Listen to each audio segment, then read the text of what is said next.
ಓಂ ವಿಶ್ವಸ್ಮೈ ನಮಃ. ನನ್ನ ಪ್ರೀತಿಯ ಬಂಧುಗಳೇ, ಕತ್ತಲು ಅಂದರೆ ಕತ್ತಲು ಹೋಗೋದಿಲ್ಲ, ಅಲ್ಲಿಗೆ ದೀಪ ತರಬೇಕು, ಕತ್ತಲು ಹೊರಡೋಗುತ್ತೆ. ಕಷ್ಟಗಳು ಅಂದರೆ ಕಷ್ಟಗಳು ಹೊರಡೋಗೋದಿಲ್ಲ, ಅದಕ್ಕೆ ಸಂಬಂಧಪಟ್ಟ ರೆಮಿಡಿಯನ್ನು ಮಾಡಿಕೊಳ್ಬೇಕಾಗತ್ತೆ. ಅದಕ್ಕಾಗಿ ಈ ದಿವಸ ನೀವೇನು ಗೊತ್ತಾ, ಈಗ ನೀವು ಕೇಳಿಸ್ಕೊಂಡು ಕೂಡಲೇ ಸಾಯಂಕಾಲದ ಒಳಗಡೆ ಯಾವುದಾದ್ರೂ ಸರಿನೇ ಪೂರ್ವಕ್ಕೆ ಇರತಕ್ಕಂತಹ ಒಂದು ದೇಗುಲಕ್ಕೆ ನೀವು ಬಹುಶಃ ನಿಮ್ಮ ಶಕ್ತಿ ಇದ್ದಷ್ಟು ಮಿನಿಮಮ್ ನಿಮ್ಮ ಕುಟುಂಬದ ಸಂಖ್ಯೆಯೇ ಬಹಳ ಪ್ರಮುಖವಾಗಿರ್ತಕ್ಕಂಥದ್ದು 4.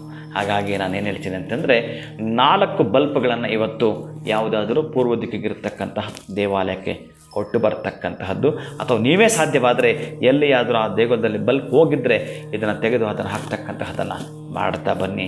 ಇಲ್ಲಿ ಸ್ವಿಚ್ ಹಾಕಿದಾಗ ಹೇಗೆ ಬೆಳಕು ಬಂತು, ನಿಮ್ಮ ಮನೆಯಲ್ಲಿ ಕೂಡ ಬೆಳಕು ಬಂತು ಅಂದರೆ ನಿಮ್ಮ ಕಷ್ಟಗಳು ನೀಗುವಂಥದ್ದು, ಬೆಳಕನ್ನು ಪಡೆದುಕೊಳ್ತಕ್ಕಂಥದ್ದು. ಮರೆಯದೆ ಈ ಕೆಲಸವನ್ನು ಮಾಡ್ತೀರಿ. ಬರಬೇಕಾದ್ರೆ ಮನೆಗೆ ಗಂಧವನ್ನು ತರ್ತೀರಿ, ಪರೀಕ್ಷೆ ಮಾಡಿ ನೋಡಿ. ಯಾವ ಕೆಲಸ ಆಗಿಲ್ಲ ಅಂತ ತುಂಬ ದಿನಗಳಿಂದ ಬೇಸರ ಮಾಡ್ಕೊಳ್ತಿದ್ರೋ, ಅಥವಾ ಇವತ್ತು ನಿಮ್ಮ ಪ್ರಯಾಣದಲ್ಲಿ ಒಂದು ಅದೃಷ್ಟ ನಮಗೆ ಬರಬೇಕು ಅನ್ನೋದಾದರೆ ಅಂತಹ ಅದೃಷ್ಟ ನಿಮಗೆ ಬರ್ತಕ್ಕಂಥದ್ದು. ಶಿವಂಭೂಯಾತ್, ಒಳ್ಳೆಯದಾಗಲಿ.